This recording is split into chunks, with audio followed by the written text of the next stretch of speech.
Fixation.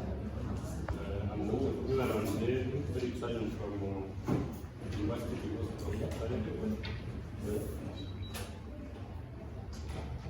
So as introduction, open fractures are very common in our settings, and they usually result from high energy injuries.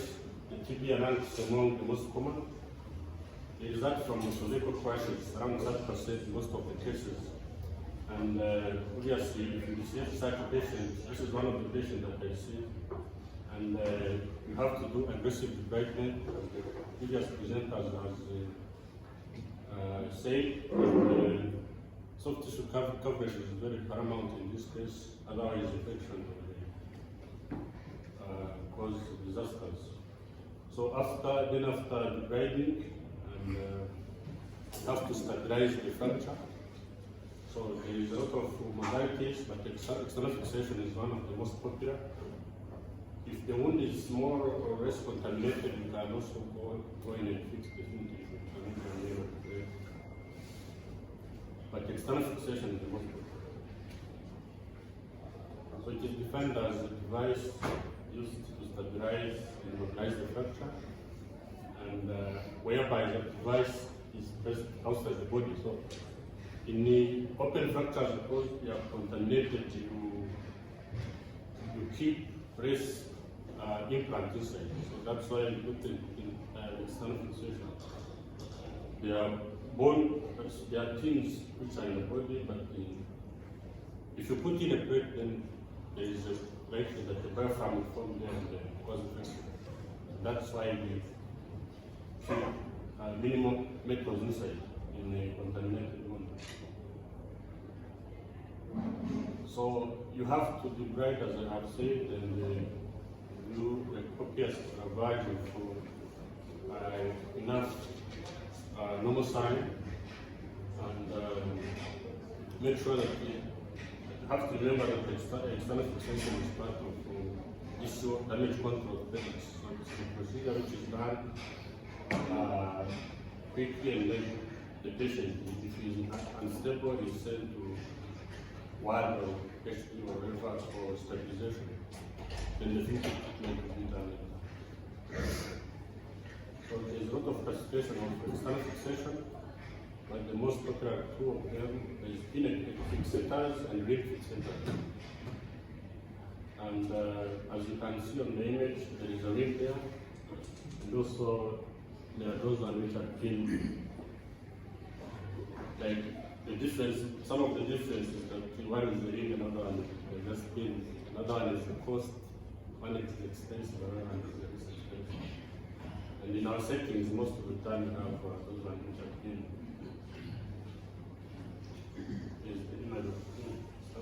They have also a lot of modalities, frames. So they have got some advantages, pin fixators. They are easy to apply, and they give good wound exposure. And but one of the advantages is that you need to reduce it before, you need to reduce the fracture before applying these pin fixators. In contrast to the ring, whereby you can apply it and reduce it. And they are not suitable for progressive. If you are aiming at doing progressive deformity correction, then those are not the best option. And yet they are said there is some complication, including non-union or delayed union, or angular deformity that may develop. So some of the components of pin fixators, they are pins which are also known as shunt screws. They are partially threaded pins. They are modified kind of ortho screws, which are very long. So they have both thread at the distal end, which goes in the bone, and once you apply it, you have to make sure that the whole thread goes into the body. Otherwise, if you keep half of them outside, they may have bacteria and cause infection. Other part of it are cramps. They are also in different forms. They are tube cramps, they are universal cramps. open end cramps. There are many of them. So you might also have the central body, whereby you have, if there's a fracture, so if there's a fracture, you can put 2 pins in the proximal segment and the 2 in the distal segment, and then you play around the fracture site, you apply central body. It's a kind of modular system whereby you can reduce at this central body. So it can also be used for intra-articular fractures when you are trying to span or to disimpact the fracture.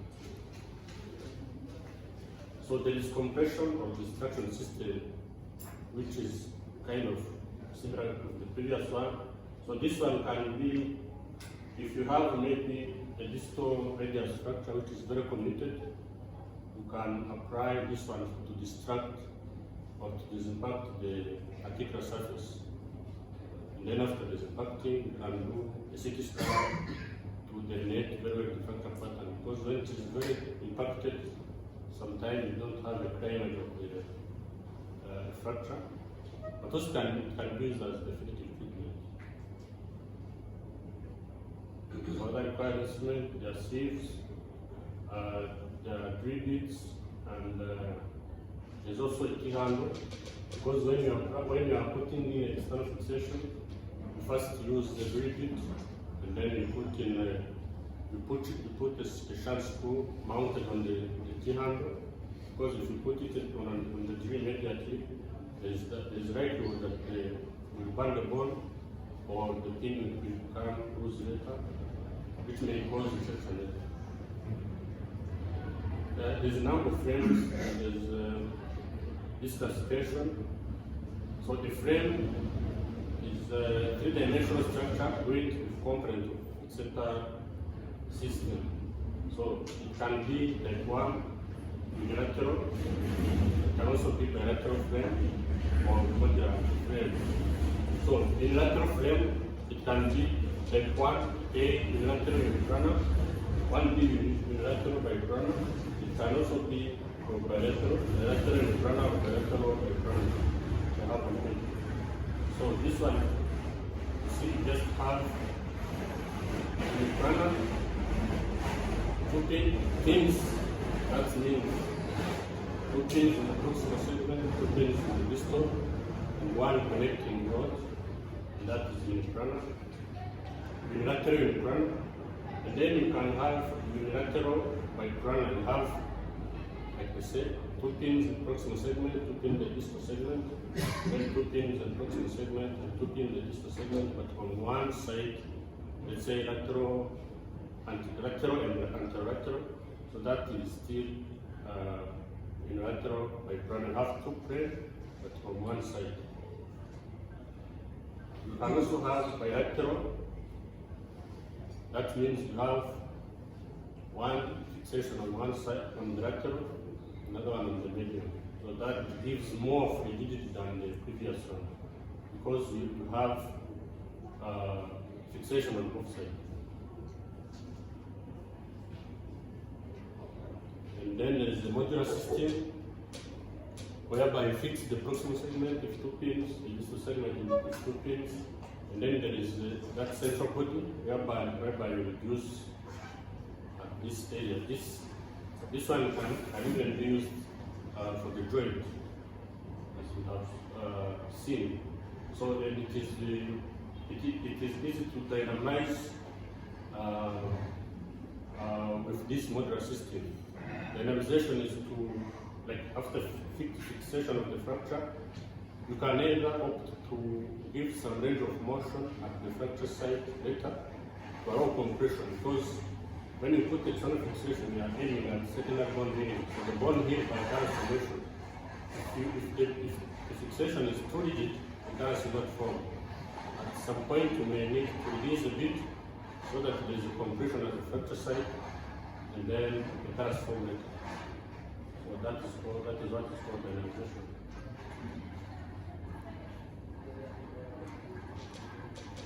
So there are some mechanical properties of pin fixators. So external fixation stiffness increases with some of with some factors which increases the stability of external fixation. So as you increase the pin diameter or numbers, the fixation stiffness increases. It also increases the pin separation in one segment. So the first pin should be closer to the fracture site. The second should be far away from the fracture site in one segment. The same thing with the second segment. So you have 2 pins toward the fracture site and 2 pins far away from the fracture site.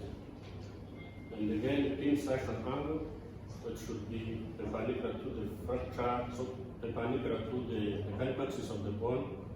If it is a bit oblique or if it is not making 90 degrees, then it is likely to be weak.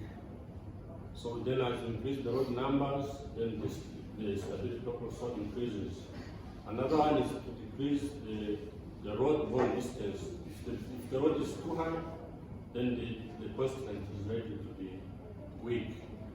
So it has to be a bit lower, but it has to give again the room for wound pressing, at least 3 finger breadth from the skin. Shouldn't be to the skin, but again not too far from the skin.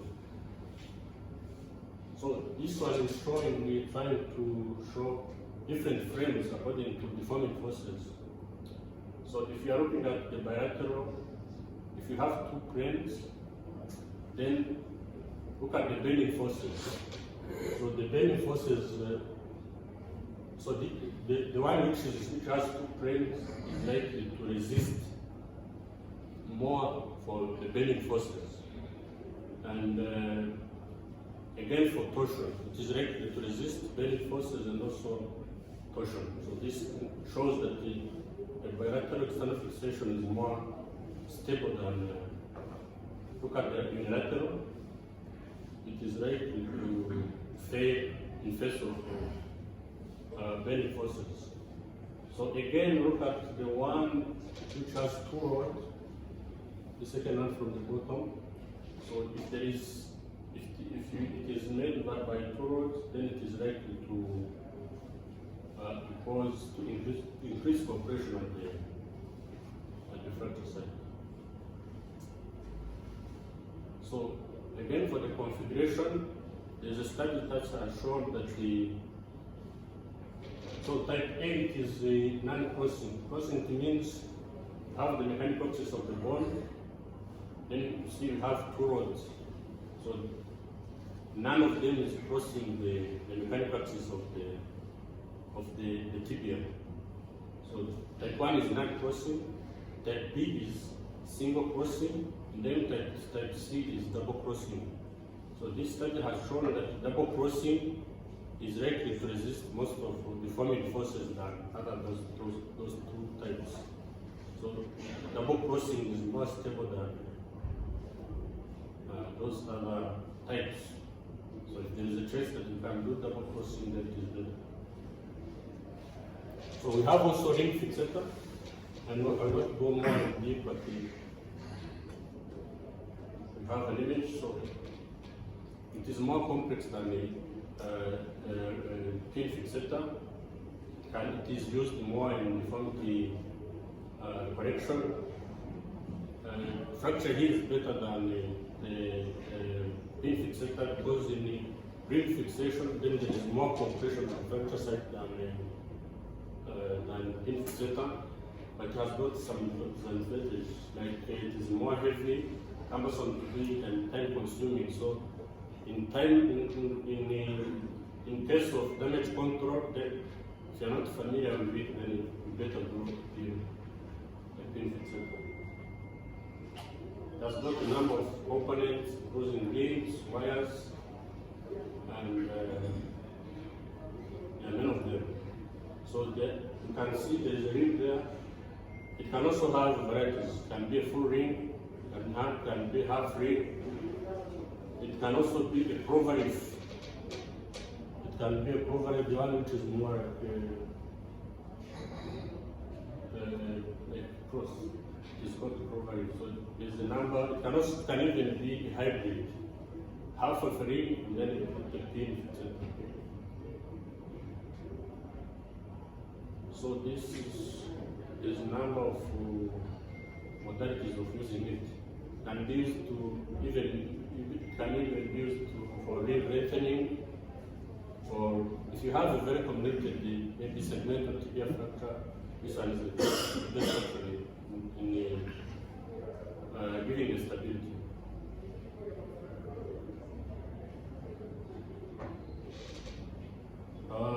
So as general principles, in a fracture treated by external fixation, healing is by secondary bone healing. So expect us to fall. So don't, if you apply primary external fixation, don't expect to compress too much at the fracture site, because it has to heal by secondary bone healing. Then you have to make sure you can opt for dilatation by different methods, static axial loading, as the patient bear weight on the limb, then there is compression at fracture site, and micromotion at fracture site stimulating the transformation. You can also stimulate dynamization, as you have seen. Some centers also have computer-controlled dynamization option. So this is what I was saying. There's a lot of options for dynamization according to the implant. There's elastic frame. You can also opt to dismantle the frame and then compress at the fracture site, and the weight bearing, as I was saying. So there's an option of bone grafting for if you have a bone loss or there's too much comminution. If you are sure that the infection is controlled, you can opt for bone grafting. So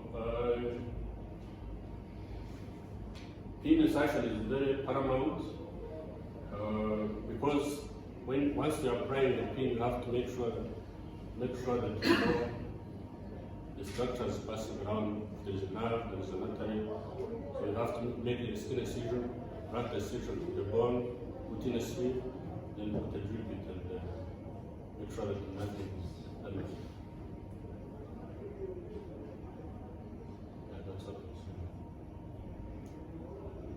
Then infection and pin erosion. Pin tract infection is one of the most common complications in the external fixation.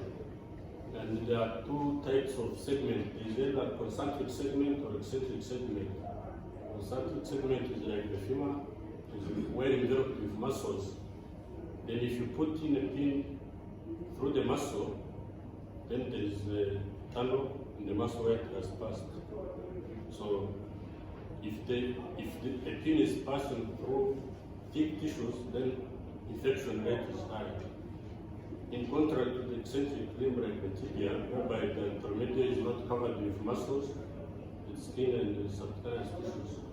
If you put the pin in these tissues, infection are low because the thickness of the tissues is small. So the thicker the soft tissues, the likelihood of infection.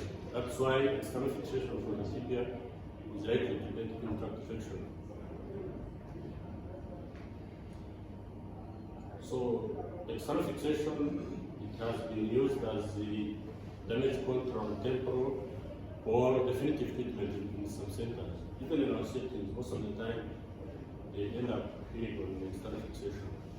So there are some advantage or disadvantage of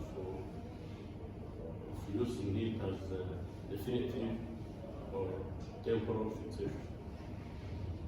So one of the advantages of using it as definitive is that you do a single procedure. But again, you have to make sure that even if you use it as a single procedure, there is a risk of non-union, delayed union, obstetric process, and even pin tract infection. If you opt to use it as temporal, then there is the risk the patient will undergo sequential surgeries. Have to remove it and then fix it for the definitive implant. So it has got a lot of implications. One of them is open fracture, fractures cannot be induced anatomically. Osteoarthritis, there's a number of implications. So it has got even advantages.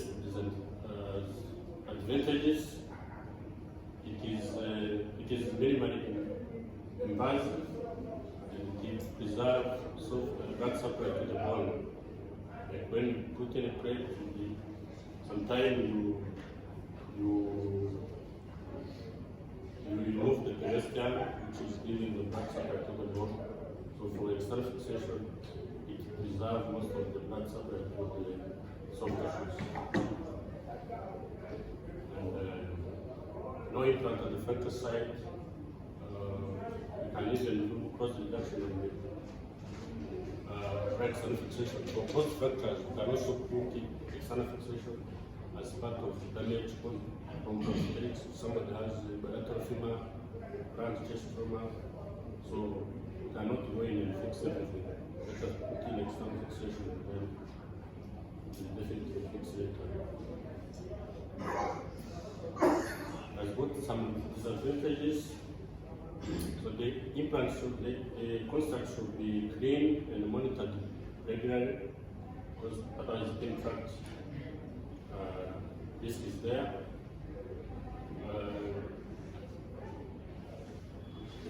Care to prevent additional damage to the device, and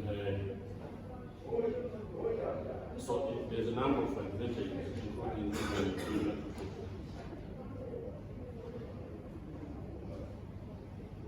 so they can be used for open tibia fractures, open femur fractures, floating knees, open humerus, communicated fractures for radius and ulna, and even used for pelvic fractures and hand or complicated fractures. So for the tibia, it is the most common bone treated with external fixation. So modular system is the best, and there is a good area where you have to know for insertion of the pin, the safer area. So for the proximal tibia, as you can see on this image, the safer area is there. As you can see, it is either anteromedial or a bit lateral. If you go straight anterior, then the pin is right between the neurovascular band right at the posterior side of the tibia. On the mid-third of the tibia, then the angle is more for 150 from anteromedial toward the anterolateral. For the distal third, then it is more medial, but you have to make sure that you don't go posteromedial because there is neurovascular bundles there. So they are even used in children in case of cross fractures, like they can be used for open fractures, 2 or 3, or cross fractures for trauma patients, head injury, burns, unstable pelvic fractures, and others. You can be used for osteotomies, like in obese children whom internal fixation is tenous, and the shape of the limb cannot allow cast application, and used for limb lengthening or deformity correction. So in children, because there is the growth rate, you have to make sure that the limb doesn't go in the growth rate. You have to give a room of 2 centimeters from the growth rate. The most far pitch should be rest. So as summary, external fixation is not the first and final technique in fracture treatments. It is advised to use this as temporary treatment. Excellent short-term stabilizer in open wound with poor conditions, soft tissue condition or infection. So we have to remember to opt for definitive treatment either in aid of the plate according to soft tissue status. You have to remember that in concentric rim segment, the risk of infection is high, in contrary to eccentric rim segment. Modular fixation is the best because it gives the room for reduction. So remember, pin bone interface is the weakest link, and so this is the best modality for injuries in conflict or war, or in case of road traffic injuries. Thank you very much.